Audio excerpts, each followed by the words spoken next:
cycling your carbohydrates, or carb cycling as a lot of people will say, is it going to be a benefit to you? Is it going to be bad for you? Now, I've used carb cycling with a lot of people, whether they are top athletes, whether physique guys trying to actually get in shape, drop a little bit more body fat, and it's been very successful. Now, it's not something that I would necessarily do for someone straight away, because there are a lot more tools in the box to use before this.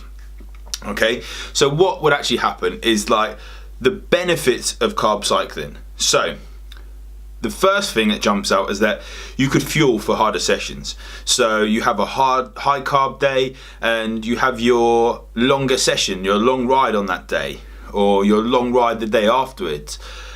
It's very good to actually restock your muscle glycogen, your muscle energy stores, in order to fuel for these sessions.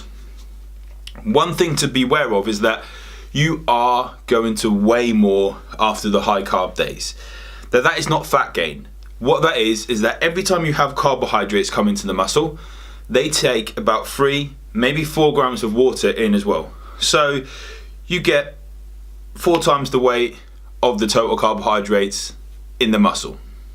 And that is a good thing, because that means you are going to be fueled, hydrated, and able to work better, more efficiently, perform at a higher level, and be stronger, as well as being able to burn more fat in the long run.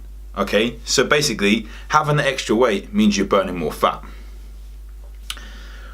What people seem to do is actually another thing is calorie cycling as opposed to just carb cycling. True carb cycling can be very good for you to burn fat, just like calorie cycling, but there is a difference. You see, a lot of people, when they carb cycle, they don't replace these carbohydrates, which then creates a massive calorie deficit.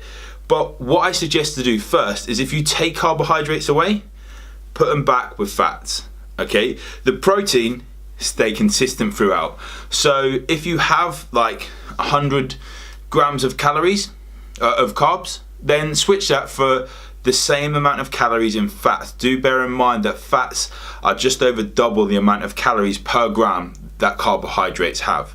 That way you're still going to get good amounts of energy, but you are still going to actually burn fat at the same time without risking being in so much of a calorie deficit that your body will burn muscle and in long term slow down your metabolic rate as a result.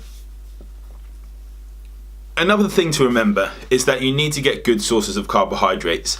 There's no point in just getting all your carbohydrates from really processed sources, those of biscuits, ice cream, sweets and things like this, if you're expecting to get really good results. You still need to focus on getting a good amount of carbohydrates, around 80 to 90%, from good sources. Your potatoes, your white rice, your sweet potatoes, brown rice, whole grains and things like this, in order to make sure you get the most out of it, and your body can really utilize those carbohydrates for energy, for performance, for fat loss and for strength gains.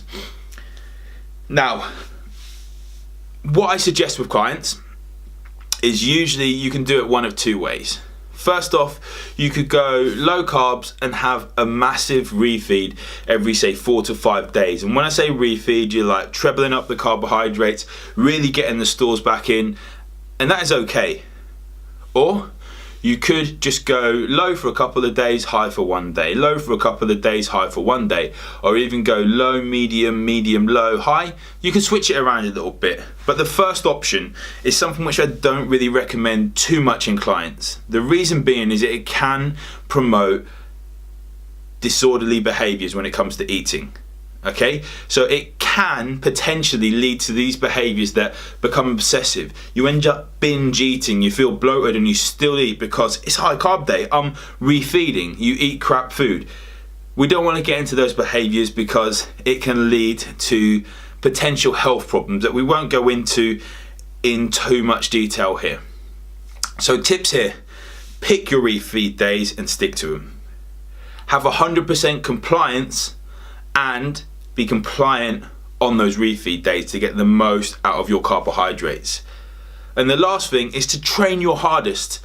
when you have those high carb days, whether it is a longer session, whether it is just a harder session with more efforts in there, but train your hardest around those high carb days and your body will really thank you for it.